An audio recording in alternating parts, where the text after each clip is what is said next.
আপনারা অনেকেই জানেন না যে 25 তারিখ অসমে প্রজাতন্ত্র দিবসের ঠিক প্রাক্কালে একটা বোমা বিস্ফোরণের ঘটনা ঘটে, যে ঘটনার দায় কেউ স্বীকার না করলেও গোয়েন্দারা জানতে পারেন এটা উলফার কাজ।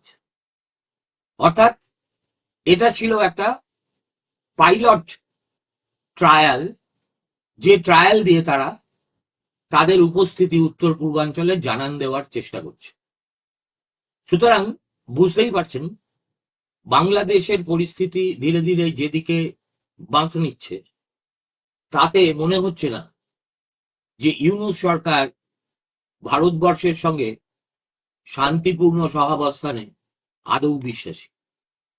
বরঞ্চ তারা যতভাবে পারেন ভারতকে প্রভোগ করার চেষ্টা করছেন, যাতে ভারত একটা রিটালিয়েশনের পথে যায়।